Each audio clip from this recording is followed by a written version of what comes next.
چل عبد القادر قبرستان میں چلتا ہے، تو جس قبر پر ہاتھ رکھے گا میں زندہ کر کے دکھاؤں گا، میں زندہ کر کے دکھاؤں گا۔ اور وہ ساتھ میں چلا، قبرستان آئے اور شیخ عبد القادر جیلانی جب کہتے ہیں بتا کسی قبر کو، اس عیسائی مبلغ نے ایک پرانی قبر پر ہاتھ رکھا، آپ نے کہا میں یہ بھی بتا دیتا ہوں، یہ ویڈیو کو لائک کریں، چینل کو سبسکرائب کریں ہماری لیٹسٹ ویڈیو دیکھنے کے لیے۔ ساتھ میں یہ جشن غوث الورا ہے، ہماری نسبت بارگاہ غوث سے بڑی گہری ہے۔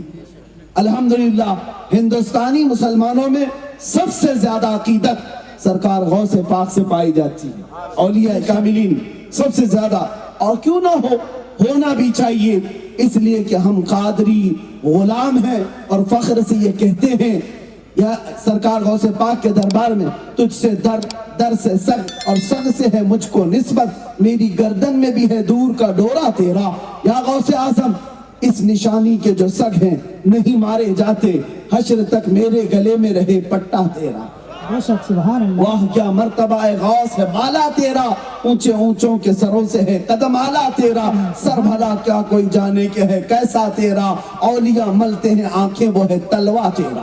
سبحان اللہ۔ اب سنیے حضور کی عزت ہی کی بات پر غوث پاک کی ایک بات سنا کر چلا جاؤ۔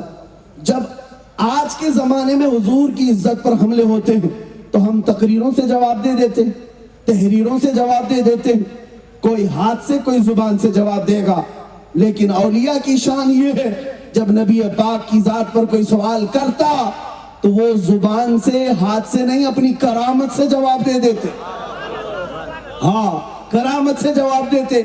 ایک عیسائی مبلغ یہ کہتا ہوا پھر رہا تھا لوگوں میں کہ ہمارے نبی عیسیٰ علیہ السلام افضل ہیں، اس سے لوگوں نے پوچھا کیوں؟ وہ کہتا ہے اس لیے کہ ہمارے نبی عیسیٰ مردوں کو زندہ کرتے تھے، اور یہ بات قرآن میں آئی ہے، عیسیٰ علیہ السلام مردوں کو زندہ کرتے تھے، لیکن پورے قرآن میں محمد صلی اللہ علیہ وسلم مردوں کو زندہ کرتے تھے ایسی کئی بات نہیں آئی، پورے قرآن میں ایسا لکھا ہوا نہیں ہے۔ وہ سب کو گمراہ کرتے ہوئے پھر رہا تھا عیسائی۔ جب حضرت غوث پاک سیدنا شیخ عبد القادر جیلانی رضی اللہ تعالیٰ عنہ تک یہ بات پہنچی، آپ نے اس کو بلوایا، اس عیسائی مبلغ کو کہا کیا ہے تیرا مدعا؟ اس نے کہا میرے نبی عیسیٰ افضل ہے محمد سے، اس لیے کہ میرے نبی عیسیٰ مردوں کو زندہ کرتے تھے۔ غوث پاک نے کہا اچھا تیرے نبی مردوں کو زندہ کرتے تھے اس لیے افضل ہیں، چل عبد القادر قبرستان میں چلتا ہے، تو جس قبر پر ہاتھ رکھے گا میں زندہ کر کے دکھاؤں گا، میں زندہ کر کے دکھاؤں گا۔ اور وہ ساتھ میں چلا، قبرستان آئے اور شیخ عبد القادر جیلانی جب کہتے ہیں بتا کسی قبر کو، اس عیسائی مبلغ نے ایک پرانی قبر پر ہاتھ رکھا، آپ نے کہا میں یہ بھی بتا دیتا ہوں یہ قبر 200 سال پرانی ہے، اور اس میں جو سویا ہوا ہے وہ گویا تھا، گانا گا کر کے کمائی کرتا تھا، میں اسے زندہ کرتا ہوں۔ اور ایک ٹھوکر لگائی، قم باذنی، میرے حکم سے اٹھ جا، قبر پھٹ گئی اور مردہ زندہ کھڑا ہو گیا، اور لوگوں نے دیکھا، اور اس کے بعد پھر سیدنا غوث پاک نے اسے واپس قبر میں بھیجا۔ یہ مردوں کو زندہ کرنے والی کرامت اللہ نے شیخ عبد القادر جیلانی کو عطا کی، لیکن یہ صرف لوگوں میں اپنا انفلوئنس بڑھانے کے لیے نہیں، لوگوں میں اپنی طاقت دکھانے کے لیے نہیں، لوگوں میں اپنی برتری بتانے کے لیے نہیں، بلکہ غوث پاک نے اگر یہ کرامت دکھائی تھی تو عظمت رسول بتانے کے لیے عیسائی مبلغ سے کہا تو کہتا ہے عیسیٰ علیہ السلام مردوں کو زندہ کرتے تھے اس لیے وہ افضل ہے، دیکھ تیرے سامنے شیخ عبد القادر نے خود مردے کو زندہ کر کے دکھایا، تو پہچان لے جب اس امت کے عبد القادر کا یہ حال ہے تو عبد القادر کے آقا کا حال کیا ہوگا؟ سبحان اللہ۔ میں میرے نبی کا ادنا غلام ہوں، میں جب زندہ کر کے دکھا سکتا ہوں۔ میرے مصطفیٰ کو مولا نے کیا کیا کمالات عطا کی، ہاں کرامت بھی دکھائی ہے غوث پاک نے تو وہ رسول کی عظمت بتانے کے لیے، ہاں یہ نہیں کہ لوگوں میں اپنی برتری بتانے کے لیے، لوگوں میں بڑھاوا دکھانے کے لیے۔ ایک بار آپ اپنی خانقاہ میں بیٹھے ہوئے تھے، ایک صاحب آئے اور کہا کہ حضور میرے گھر کل دوپہر میں دعوت ہے، آپ نے قبول کر لی۔ پھر تھوڑی دیر کے بعد ایک آیا، اس نے کہا حضور کل دوپہر میں میرے گھر دعوت ہے، آپ نے اس کی بھی قبول کی۔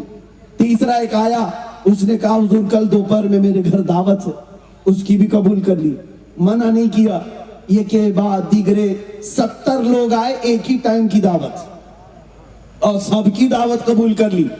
دوسرا دن آیا, دوپہر ہوئی, شام ہوئی. شام میں خانقاہ کے پاس جو مریدین غوث پاک کی دعوت کیے تھے وہ سب ایک کے بعد دیگرے جمع ہونے لگے. سب آئے اور فخر سے کہنے لگے. ایک کہتا ہے آج میری قسمت کے کیا کہنے ہیں, آج میرے گھر غوث پاک دعوت میں تشریف لائے تھے. دوسرا کہتا ہے جھوٹ بول رہے ہو, آج تو میرے گھر میں غوث پاک تھے. تیسرا کہتا ہے تم دونوں جھوٹ بول رہے ہو, میرے گھر میں آج دوپہر کا کھانا انہوں نے تناول کیا.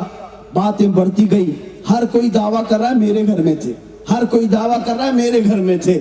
لیکن ان سب کی باتوں کو سن کر جو خانقاہ میں بیٹھے ہوئے لوگ تھے وہ کہنے لگے تم سب کیا بات کر رہے ہو, غوث پاک دوپہر میں یہی خانقاہ میں موجود تھے, کسی کے گھر گئے نہیں تھے, ہم سامنے دیکھ رہے تھے. اب تو اور بڑا مسئلہ پیچیدہ ہوا, ہر کوئی اپنے گھر کی دعوت کے قصے سنا رہا ہے اور مرید کہہ رہے ہیں وہ خانقاہ میں بیٹھے ہوئے تھے. سبوں نے کہا آخر اس میں سچا کون ہے, جھوٹا کون ہے, کیسے پتا چلے. سارے لوگ مل کر غوث پاک کے پاس آئے. غوث پاک سے کہا سب یہ کہتے ہیں میرے گھر میں آپ آئے, میرے گھر میں آپ آئے, اور خانقاہ والے کہتے ہیں آپ یہی تھے. آپ نے آنکھیں بند کی اور اس کے بعد آنکھیں کھولی اور کہا اے لوگوں یہ جو کہہ رہے ہیں سب سچ کہہ رہے ہیں. ہر ایک کے گھر میں گیا اور کھانا بھی کھایا, اور خانقاہ کے جو مرید کہہ رہے ہیں وہ بھی سچ کہہ رہے ہیں. یہاں پر بھی میں بیٹھا رہا. لوگوں نے پوچھا ایسا کیسے ہو سکتا ہے. غوث پاک نے فرمایا اللہ رب العزت نے عبد القادر کو یہ قدرت عطا کی ہے کہ وہ بیک وقت 70 نہیں 70,000 گھروں میں جا سکتا ہے. اور پھر بتایا جب امت کے عبد القادر کی اتنی طاقت ہے کہ ایک وقت میں 70 گھروں میں جا سکتا ہے, امت کے آقا رسول کائنات کی قسمت اور ان کی طاقت کا حال کیا ہوگا. اے مسلمانوں پھر یہ عقیدہ سچا ہے کہ رسول پاک بیک وقت ہر مومن کے گھر بھی آتے ہیں اور قبر میں بھی آتے ہیں. سبحان اللہ سبحان. حاضر و ناظر کا عقیدہ یہی سے سمجھ میں آیا. جو لوگ حضور کے حاضر و ناظر ہونے کا انکار کرتے تھے غوث پاک نے اپنی کرامت سے انہیں بتایا کہ دیکھو تم اپنی زندگی میں دیکھ لو, میں جب 70 گھروں میں جا سکتا ہوں تو رسول اللہ اپنے ہر امتی کی قبر میں کیوں نہیں جا سکتے. بیک وقت لوگوں کو آج بھی یہ دقت ہوتی ہے. کچھ لوگ کہتے ہیں رسول اللہ کیسے, ارے تم بھی کہتے ہو یہاں بھی آئے, وہ بھی کہتے ہیں یہاں بھی آئے. میاں تم اپنے عقل کے گھوڑے دوڑاتے ہو, تم نے تو نبی کو اپنے جیسا سمجھا نا, اسی لیے تو تمہیں دقت ہوتی ہے. ذرا سورج کو دیکھو, جب طلوع ہوتا ہے تو پاکستان والا بھی کہتا ہمارے ہاں سورج ہے, ہندوستان والا کہتا ہمارے ہاں سورج ہے, عرب والا کہتا ہمارے ہاں سورج ہے, افریقہ والا کہتا ہمارے ہاں سورج ہے. مجھے بتاؤ ایک سورج ہے, کون کون سے ملک میں گیا؟ سارے لوگ کہتے نہیں, سب سچ کہہ رہے ہیں, اس لیے کہ ایک سورج نکلتا ہے ہر گھر میں روشنی دیتا ہے. اب سنو, جب یہ سورج نکل کر کے پوری دنیا میں اپنی کرنیں بکھیر سکتا ہے تو تمہیں پتہ نہیں یہ سورج بنایا کیسے گیا ہے. یہ میرے مصطفیٰ کے قدموں کے ناخنوں کی کترن سے سورج اور تارے بنائے گئے, چاند اور سورج بنائے گئے. اور جب مصطفیٰ کے قدموں کی کترن سے سورج پوری دنیا کو اجالا کر سکتا ہے تو وہ ذات رسول ہر قبر کو کیسے نہیں اجالا کر سکتا. سبحان اللہ سبحان اللہ. ہاں میرے عزیزوں, مصطفیٰ کریم کے بارے میں یہ عقیدہ رکھنا وہ حاضر بھی ہیں ناظر بھی ہیں. ہمارا عقیدہ ہے کہ نہیں ہے؟ رسول اللہ حاضر بھی ہیں ناظر بھی ہیں. اور یہی عقیدہ لے کر کے اٹھنا, یا رسول اللہ سنا ہے آپ ہر عاشق کے گھر تشریف لاتے ہیں, یا رسول اللہ سنا ہے آپ ہر عاشق کے گھر تشریف لاتے ہیں, میرے گھر میں بھی ہو جائے چراغاں یا رسول اللہ.